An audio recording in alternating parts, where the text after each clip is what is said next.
আসসালামু আলাইকুম প্রিয় এইচএসসি শিক্ষার্থী বন্ধুরা, তোমাদের আন্দোলনের আজকের সর্বশেষ আপডেটটা নিয়ে আজকে আমরা আলোচনা করব। আন্দোলনটা কোন দিকে যাচ্ছে এবং বোর্ড এ ব্যাপারে কি সিদ্ধান্ত দিল। বোর্ডের কিন্তু আজকে জরুরি সভা বসবে এই আন্দোলনকে কেন্দ্র করে। তাই আজকে কিন্তু বোর্ড কিন্তু জরুরি সিদ্ধান্ত নিতে যাচ্ছে যে আসলে এইচএসসি 2025-এর পরীক্ষা পিছাবে নাকি পিছাবে না, নাকি 2025 সালের 26শে জুন পরীক্ষাটা অনুষ্ঠিত হবে।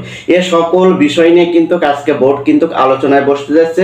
এই আলোচনার মূল উদ্দেশ্যই থাকবে হলো করোনা ভাইরাস এবং ডেঙ্গু, সেই সাথে আন্দোলনকারীদের আন্দোলনের বিষয়টা নিয়েও কিন্তু থাকবে বিশাল আলোচনা।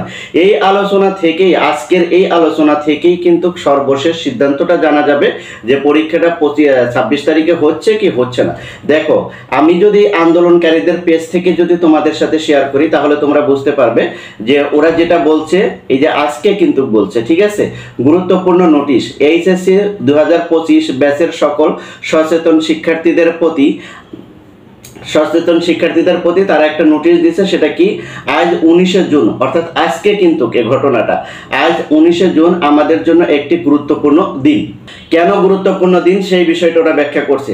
আমরা এইচএসসি 2025-এর সচেতন শিক্ষার্থীরা আমাদের যৌক্তিক দাবি ও ন্যায্য অধিকার বোঝাতে ইতিমধ্যে নিজ নিজ শিক্ষা বোর্ডে যথাযথভাবে দাবি পেশ করেছি। অর্থাৎ ওরা একটা স্মারকলিপি, যে সকল বোর্ডেই কিন্তু স্মারকলিপি দিয়ে দিয়েছে। আজ সেই দাবিসমূহ নিয়ে অনুষ্ঠিত হচ্ছে একটি আন্তঃবোর্ড বৈঠক, যেখানে নির্ধারিত হবে আমাদের ভবিষ্যতের দিক নির্দেশনা। অর্থাৎ আজকে কিন্তু আন্দোলন নিয়ে কিন্তু আন্তঃবোর্ড বৈঠক হবে, ঠিক আছে। সেখানেই কিন্তু ডিসিশন নেওয়া হবে যে এই আন্দোলনের কারণে পরীক্ষা পিছাবে কিনা, অথবা করোনা এবং ডেঙ্গুর যে এক্সকিউজ দেখানো হয়েছে এগুলোর সর্বোপরি আলোচনা করে সবকিছু মিলে একটা কিন্তু ডিসিশন নিতে যাচ্ছে 26 তারিখে পরীক্ষাটা হবে কি হবে না। 2025 ব্যাচের জন্য আজকের এই দিনটা কিন্তু খুবই গুরুত্বপূর্ণ। আজকের এই দিনেই তোমাদের ডিসিশন হতে যাচ্ছে। তোমরা যারা পরীক্ষা পিছাতে চাচ্ছ তাদের জন্য হতে পারে এটা একটা গুড নিউজ, হতে পারে এটা একটা ব্যাড নিউজ। তারপরে কি বলছে দেখো, আমরা দৃঢ়ভাবে আশাবাদী এই বৈঠকের রায় আমাদের পক্ষেই আসবে, কারণ আমরা কোনো অযৌক্তিক বা অতিরিক্ত কিছু চাইনি। আমরা চেয়েছি ন্যায্যতা এবং আমাদের প্রতি নীতিগত সুরক্ষাগত দায়িত্বের সঠিক বাস্তবায়ন। অর্থাৎ পরীক্ষার্থীরা যেটা, আন্দোলনকারীরা যেটা চেয়েছে সেটা হলো যে আমরা অযৌক্তিক কোনো কিছু চাইনি, আমরা যৌক্তিকই দাবি করেছি। সেই সাথে করোনা এবং ডেঙ্গুর যে প্রকট আকার ধারণ করেছে এই পরিস্থিতিতে স্বাস্থ্যবিধি মেনে পরীক্ষা দেওয়াটা কতটা যৌক্তিক বা কতটা অযৌক্তিক এ বিষয়টা কিন্তু তারা এখানে ক্লিয়ার করতে চেয়েছে। তাই আজকের দিনটিতে আমরা আজ নিজ নিজ শিক্ষা বোর্ডের সামনে শান্তিপূর্ণ অবস্থান পালন করতে যাচ্ছি।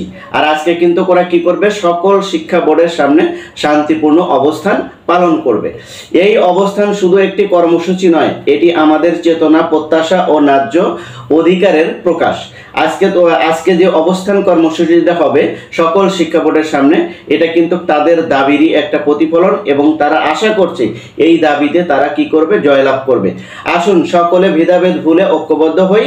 আশা করি পরবর্তী নির্দেশনা আমাদের পক্ষে আসবে এবং পরবর্তী নির্দেশনাটা তাদের পক্ষে আসবে সে বিষয়ে তারা খুবই আশাবাদী। দাবি আদায় না হওয়া পর্যন্ত আমাদের অবস্থান অব্যাহত থাকবে এবং তারা বলছে যে এই দাবি যদি আমাদের আদায় যদি না হয় তাহলে তাদের অবস্থান কর্মসূচি শিক্ষা বোর্ডের সামনে কি থাকবে, বলবৎ থাকবে বা তারা সেখানে অবস্থান করতেই থাকবে। তো এই ছিল আজকে আন্দোলনের সর্বশেষ আপডেট নিউজ। যারা আন্দোলন করছে তাদেরই পেজ থেকে কিন্তু আমি হুবহু তোমাদেরকে পড়ে শোনালাম, যাতে করে তোমরা বুঝতে পারো যে আন্দোলনের গতিবিধি কোন দিকে যাচ্ছে বা আন্দোলনের কারণে আসলে বোর্ড কি ডিসিশন নিচ্ছে। তবে হ্যাঁ, আন্দোলনের কারণে বোর্ড আজকে কিন্তু জরুরি একটা মিটিংয়ে বসছে। এই মিটিং থেকেই সিদ্ধান্ত হবে পরীক্ষা পিছাবে কি পিছাবে না। আজকে যদি সিদ্ধান্ত যদি না আসে তাহলে মনে করবা যে 26 তারিখের পরীক্ষা তোমাদের হচ্ছেই, আর কোনোভাবেই পরীক্ষা পিছানোর সম্ভাবনা থাকবে না। তাই আজকের এই মিটিংটা কিন্তু খুবই জরুরি। তোমরা যারা আমাকে নতুনভাবে দেখছো তারা অবশ্যই চ্যানেলটি সাবস্ক্রাইব করে দিবে। আর এই ভিডিওগুলো যদি ভালো লাগে তাহলে অবশ্যই লাইক, কমেন্ট, শেয়ার করে তোমাদের ফ্রেন্ড সার্কেলকেও দেখার সুযোগ করে দিবে।